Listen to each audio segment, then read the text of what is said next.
Hello students, in this video from the chapter Current Electricity, we are going to study potentiometer. So, potentiometer is actually a device which is used to measure an unknown EMF or potential difference accurately. So, what potentiometer does is, it is a device to measure an unknown EMF or potential difference accurately, right? But the question arises is why we need a potentiometer, because we already have voltmeters, and the work for voltmeter is also the same to tell us what is the EMF or the potential difference. So why we are needing potentiometer? So the reason behind this is, for an ideal voltmeter which give us accurate result, we must have that voltmeter of infinite resistance. अगर हम किसी voltmeter का use करते हैं to find any EMF और potential difference accurately, then we need a voltmeter of infinite resistance or an ideal voltmeter of infinite resistance to get accurate results. But practically, a voltmeter cannot be designed to have an infinite resistance. That's not possible at all. So potentiometer is a device which does not draw any current from the circuit and measures the potential difference. That's why it gives us accurate result in comparison to voltmeters. So potentiometer is a device that measures unknown EMF or potential difference accurately. If we talk about the measurement of EMF and potential difference only, then the answer voltmeter is also right. But the accuracy factor in potentiometer is more in comparison to voltmeter, right? So let's see how a potentiometer is constructed. So as shown in the diagram, the potentiometer consists of a long wire AB. Now this is the long wire AB moving like this, right? This AB wire is of uniform cross section and is made of a material having constantan or manganese, means a material having high resistivity and low temperature coefficient. Let's write the points about construction. So a potentiometer consists of a long uniform wire, AB. This wire is made up of a material having high resistivity and low temperature coefficient. Now, example for such materials are constantan and manganese. Alright, so we can make the wire by using any of these two materials. Now, these wires are usually 1 meter long separate pieces. Like here we can see, this is a 1 meter long separate piece. This is also a 1 meter long separate piece. So these wires are in separate sections. Each section is of 1 meter, or we can say 100 centimeter. So wire is in the form of 1 meter each section. And in a potentiometer usually we have 4 to 10 meter long wire, means 4 to 10 such sections, 4 to 10 such sections, right? Okay.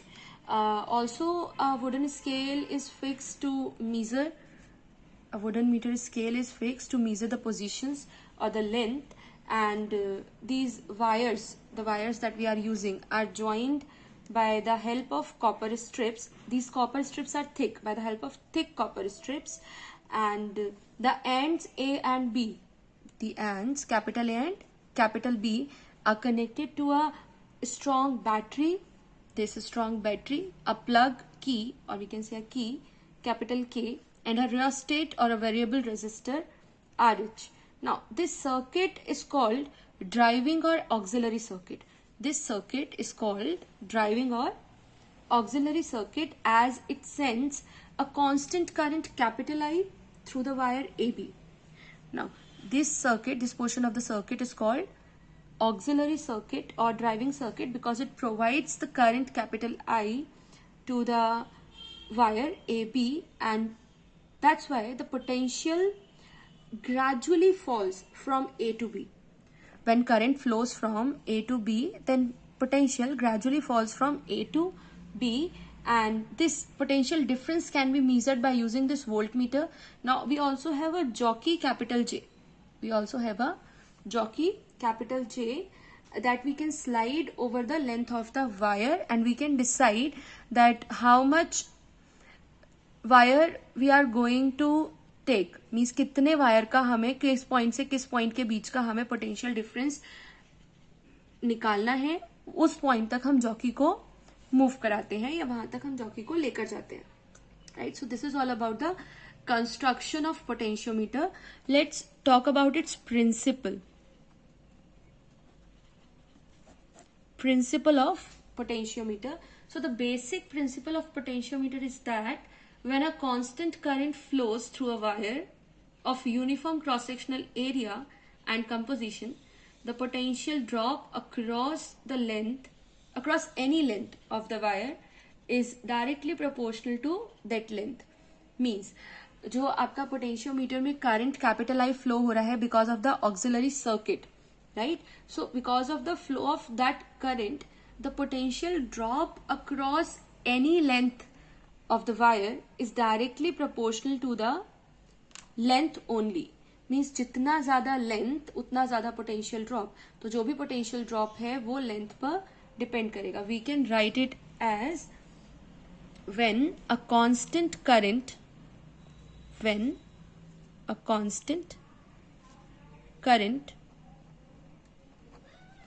flows through a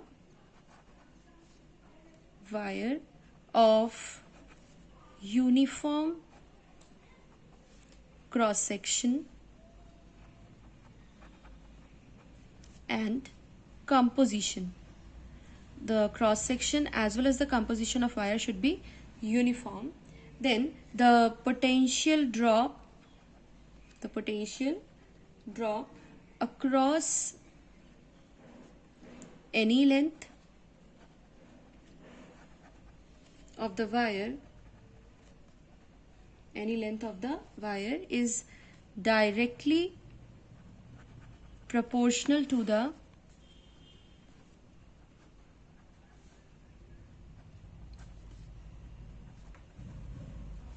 length.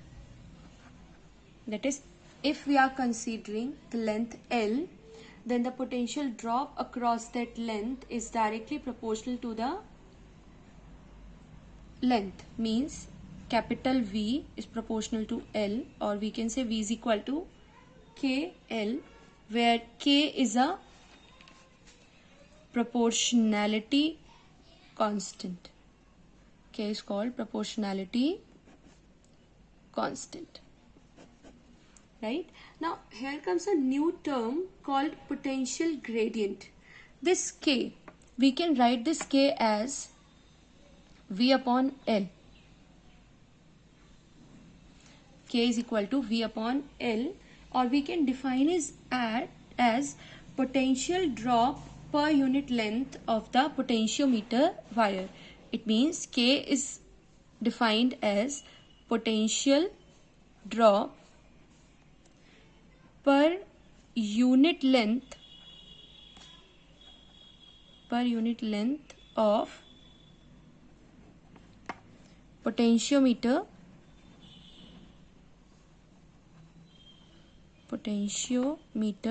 wire, right? And this value K is equal to V upon L is also known as potential gradient, and its SI units are potential per unit length. Means the SI unit for potential gradient will be volt per meter या voltmeter inverse, right? The SI unit for potential gradient will be volt meter inverse. This proportionality constant K is equal to V upon L, or potential drop per unit length of the potentiometer wire, and is also called as potential gradient. If we draw a graph between potential drop and length, then because of this proportionality we will get it as a straight line like this. Means potential drop V and length L are directly proportional to each other. This can be graphically shows as a straight line passing through the origin capital O. This was all about the potentiometer, its principle, its construction and potential gradient. Now come the actual applications of a potentiometer. How we can use potentiometer in different applications. So there are two main applications. First of these applications is comparison of EMFs of two primary cells. So here we are having two primary cells connected with this potentiometer. These cells have EMFs epsilon 1 and epsilon 2, and we are going to compare these EMFs. Means basically we are going to find the ratio of these EMFs. Now here are points A, B and C. So what we are going to do in this phenomena, because of the battery, this battery of EMF epsilon, a constant current is maintained in the potentiometer wire AB because of this battery through a key and a rheostat, through a key K and a rheostat RH, right? This is the auxiliary circuit. Now epsilon 1 and epsilon 2 are the EMFs of two primary cells. These are the cells whose EMFs we are going to compare. The positive terminals of these cells are connected to the AND capital A of the potentiometer wire, and the negative terminals of these cells are connected to a high resistance box. This is the resistance box. The negative terminal of these batteries or cells are connected to the high resistance box, a galvanometer capital G, and then a jockey through a key, right? So high resistance capital R is inserted in the circuit from this box. We are going to choose a high resistance capital R from this resistance box so as to prevent the excessive current flowing through the galvanometer. So the purpose of this resistance box is that we are going to choose a high value of resistance from it so as to prevent the excessive amount of current flowing through the galvanometer. Now as the plug is inserted between A and C, now this is A and C and this is B and C. First we are going to insert the plug between A and C. The cell epsilon 1 is introduced in the circuit. It gets connected and the jockey is moved. Now we will slide the jockey in respect of this cell epsilon 1 and find the position at which this galvanometer shows no deflection. Means we are going to insert the cell with EMF epsilon 1 in the circuit and find the position for which galvanometer shows no deflection. That means the null point, and let that position of the jockey be J1. So J1 position पे epsilon 1 connect करने पर हमें null point मिलता है या galvanometer में deflection नहीं मिलता है, right? So we are assuming that the length AJ1 be L1, right? This we are assuming. So in this case, this length is because of the epsilon 1. So according to the principle of potentiometer, this epsilon 1 is equal to KL1, right? Because we know that the EMF is directly proportional to the length and this is the potential gradient, right? Now we are going to insert the plug between B and C. So in this case, the cell with the EMF epsilon 2 will be inserted in this circuit. So again we will be sliding the jockey and we will find the position जहां पर हमें galvanometer में कोई भी deflection नहीं मिलेगा. Let that position be J2. Now this J2 position of jockey is in respect with the cell of EMF epsilon 2. let this length AJ2 be L2, and then according to the principle of potentiometer, this epsilon 2 can be written as KL2, right? Equation number 1 and equation number 2. हमें करना क्या था? We were about to compare the EMFs of two primary cells. So here we get the EMFs of two primary cells, and to compare these EMFs, what we are going to do? We are going to divide 1 by 2. So then we get epsilon 1 upon epsilon 2 is equal to L1 upon L2, right? Or there is one more condition, that if one of the two cells is a standard cell, if one of the two cells is a standard cell, let us assume that epsilon 1 is EMF of a standard cell. Standard cell से we means that we know that EMF. Standard cell का मतलब है epsilon 1 is known.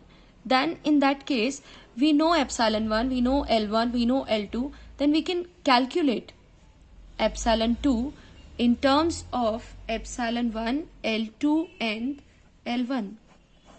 So we can compare the EMFs of two cells, as well as if we know one of the EMF, or if we are using one standard cell, then we can find EMF of an unknown cell also by using this application. So here we are doing two things. If both the EMFs are unknown, then we can compare these EMFs, or we can find the ratio. If one of the EMF is known and the other is unknown, then we can even find the value of that unknown EMF using potentiometer, right? Now come to the second application of potentiometer, to find the internal resistance of a primary cell. So by using a potentiometer, we can also find the internal resistance of a primary cell. So here we have a primary cell of EMF epsilon. The positive terminal of the cell is connected to the end A and end A of the wire, and the negative terminal to a galvanometer capital G and a jockey capital J. A resistance box RB is connected here across the cell through a key K2. Now what we are going to do, we want to find the internal resistance of this cell. For this we are going to close the key K1. When we close the key K1, a constant current starts flowing through the potentiometer wire, right? जैसे ही हम यहाँ पे की K1 को close करेंगे, potentiometer wire में एक constant current flow होना स्टार्ट हो जाएगा. Now with K1 close and K2 open, when K2 kept open, we move the jockey. We will move the jockey along AB. हम जॉकी को slide करेंगे along AB till we find a balance point. Till we find a balance point, or till we find a point where G shows no deflection. Let L1 be this balancing length of the wire, right? Now the first length at the time when K2 kept open. When K2 kept open and K1 is closed, then current starts flowing through it. We are going to slide this jockey over the wire AB and find the balance point. Let this balancing length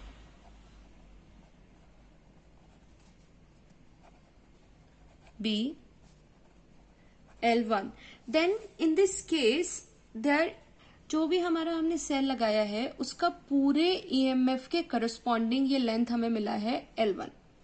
यहाँ पर कोई भी potential का drop नहीं हुआ है because the key K2 was open. K2 open होने की वजह से जितना भी करंट था उसमें कोई भी ड्रॉप नहीं हुआ, पोटेंशियल में कोई भी ड्रॉप नहीं हुआ, एंड जो लेंथ हमें मिला है बैलेंसिंग लेंथ वो हमें पूरे EMF की वजह से मिला है, राइट?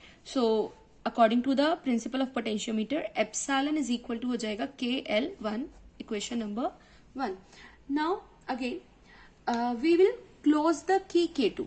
अभी हम क्या कर रहे हैं, when we close the key K2 की क्लोज करने पर this resistance box get inserted in the circuit. एक बार ये रेजिस्टेंस बॉक्स सर्किट में इंट्रोड्यूस हो गया, देन जो पोटेंशियल बैलेंस पॉइंट हमको पहले मिला था, अब वो बैलेंस पॉइंट नहीं होगा. We again have to find a new balance point, right? So we will again slide this jockey to find the balance point, to find that point where galvanometer shows no deflection. But now this balance point is for the potential difference capital V of the cell, because of this resistance box, because of the introduction of this resistance box, there is some potential drop, and now it is not for the EMF. Now we are talking about the terminal potential difference capital V of the cell. So let, in this case, the balancing length जो हमें मिलेगा, let that length be L2. So in this case the terminal potential difference, not EMF, terminal potential difference capital V is equal to KL2, equation number 2. Now let us divide equation number 1 by 2, then we will get epsilon upon V is equal to L1 upon L2, equation number 3. Now we want to find the internal resistance of the primary cell. Let us assume that let small r be the internal,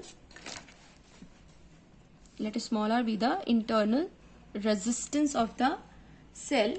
Current capital I flow through the cell,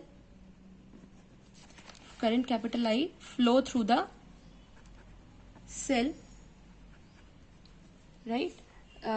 Now this current is flowing through the cell when it was shunted, means जब हमने resistance box में से एक resistance कोई capital R connect किया था, when it is shunted, shunted means connected in parallel, it is shunted with resistance capital R, then we can write by using Ohm's law epsilon is equal to I and the total resistance R plus R. This R जो हमने shunt किया and this R जो internal resistance है cell का, तो epsilon is equal to I R plus R. So using equation 3rd, we are going to substitute this value in equation number 3rd.